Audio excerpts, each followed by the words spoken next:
very difficult to say much when it's so crowded, but I think some of the decoration in here is quite unique in that nothing I have seen anywhere else in my 8 years in India.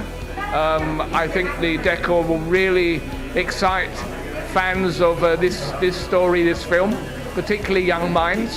It has a kind of illustrations that would really run wild and excite people.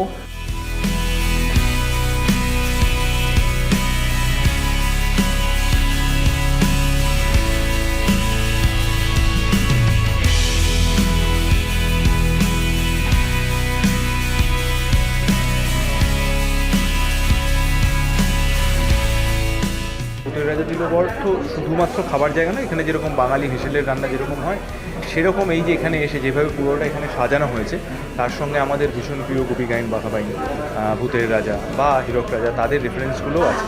কাজেই পুরো পরিবার যখন এখানে খেতে আসবেন তারা যেন একসময় সময় কাটাবেন। বাঙালি খাবার, কিছু কিছু খাবার হয়তো এখন আর বাড়িতে সেভাবে রান্না করা হয় না বা যায় না, সেটা এখানে এসে খেতে পারবেন। তার সঙ্গে সঙ্গে ছোটরাও যদি আসে, তারা যদি এই গল্পগুলো জানতে চায়, তারাও কিন্তু সেই উপেন্দ্র কিশোর রায়চৌধুরী থেকে শুরু করে সত্যজিৎ রায়, তাদের সেই ঐতিহ্য বা আমাদের ছোটোবেলা থেকে বেড়ে ওঠা বা আমাদের ফেলে আসার সময় সেগুলো সম্পর্কেও জানতে পারবে।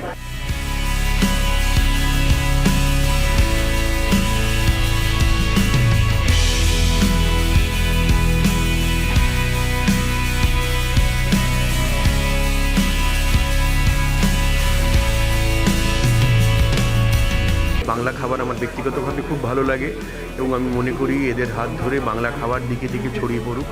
আর তার সঙ্গে আরেকটা মজার ব্যাপার হচ্ছে এটা যে আম্বিয়েন্সটা খুব ইম্পর্ট্যান্ট, খুব ইন্টারেস্টিং। আমরা বর্তমানে এখন যে ঘরের মধ্যে বসে আছি, এটা যন্তর মন্তর ঘর, সেখানে মগজ ধোলাইয়ের ঘর, সেখান থেকে মগজ ধোলাই করে কী যে হবে আমি জানি না। হয়তো আগে যত খাবার খেয়েছি তার সমস্ত ইতিহাসই ভুলে যাব, দিয়ে নতুন করে আবার বাংলা খাবারকে গ্রহণ করব।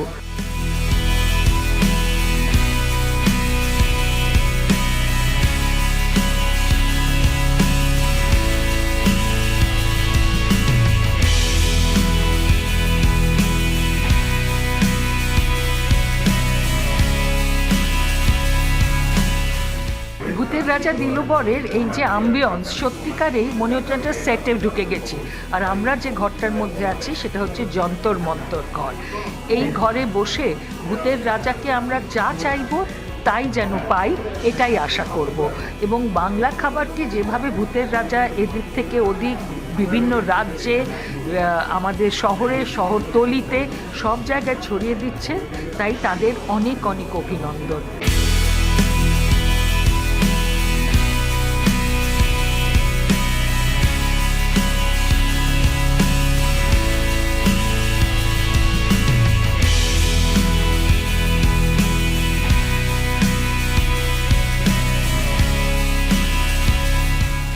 হীরক রাজার এই যন্তর মন্তর ঘরে মগজ ধোলাই হতো, সেই মগজ ধোলাই এখানে হচ্ছে, যেটা উনি বলতেন পড়াশোনা করে যে অনাহারে মরে সে, এরকম অনেক কিছু বলেছিল।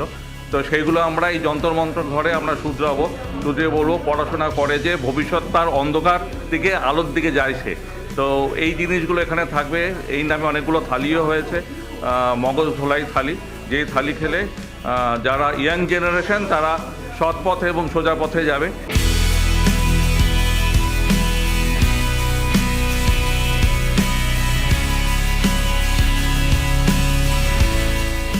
চিরঞ্জিতের রিপোর্ট, এস নিউজ।